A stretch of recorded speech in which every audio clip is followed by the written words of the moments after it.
안녕하세요. 주식교통방송 이영락입니다. 오늘 아시아 시장은 상대적으로 다 좋았거든요. 나쁘지가 않았다. 좋았다는 표현보다는 나쁘지가 않았다. 대만 가권도 견고하게 좀 버티는 흐름으로 마무리가 됐고, 니케이도 나쁘지 않았어요. 그리고 상해 종합도 플러스가 됐고, 항생도 견고한 흐름을 보여줬음에도 불구하고 국내 시장만 유달리 약한 모습을 보였는데요. 그건 이제 북한의 핵실험 관련돼 가지고 얘기가 나오면서 지정학적 리스크가 대두가 됐습니다. 그런데 보통 우리가 일반적으로 뭐 핵실험이나 이런 지정학적 리스크는 단발적으로 끝나는데, 유독 시장에서 강하게 반영했던 하락이 생각보다 깊었던 가장 큰 이유는, 첫 번째로는 만기일이 내일 모레죠. 만기일을 앞두고 변동성을 확대시키려는 그런 전략적인 흔들림이 좀 있었던 것으로 파악이 되고요. 또 하나는 최근에 러시아 문제를 가지고 이제 지정학적 리스크에 대해서 시장에서 예민하게 반응하는 현재 구간에서 국내 시장도 같이 밀어내리는 그런 움직임을 보여줬다. 근데 제가 봤을 때는 옵션 만기일 변동성 확대가 더 큰 것으로 보이거든요. 즉 결과론적으로 오늘 만기일이 끝나면 다시 되돌릴 수 있는 스토리 라인이니까 너무 불안해할 필요는 없겠다. 그리고 또 하나는 이제 갭이 하나 있었습니다. 여기 구간에 갭이 있었는데 이 갭을 메우는 그런 흐름들 속에서 또 매도 물량이 나오다 보니까 시장이 조금 예민하게 반응한 것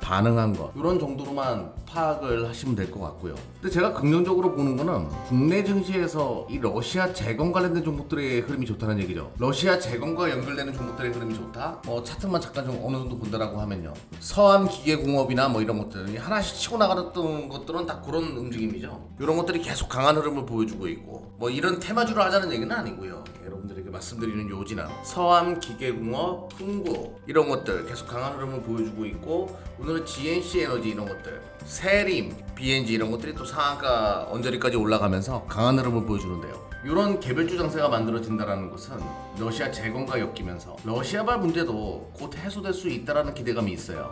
그런 기대감과 함께 이제 시장에서 관망하는 흐름이 강한 가장 큰 배경 중에 하나는 이거지요. CPI 지수. CPI 지수가 과연 이번 주 말에 어느 정도 흐름으로 발표가 되는가, 이번 주 후반에 여기에 대한 우려감이 있죠. 저번에 예상보다 높게 나옴으로 인해 가지고 시장이 한번 요동친 적이 있기 때문에 CPI 지수의 결과, 미국의 물가 상승률이 과연 몇 %까지 이어질 것인가, 시장 예측치보다 높게 나올 경우에는 시장이 또 한번 흔들릴 가능성, 뭐 이런 것들에 대한 우려감을 가지고 있는 상황에서 유가는 계속 치고 있고, 식품 가격 또한 하락 안정화가 이루어지지 않은 상태에서 러시아 문제가 어떻게 해소되는가, 이런 변수들이 계속 주가를 짓누르고 있는 상황인데요.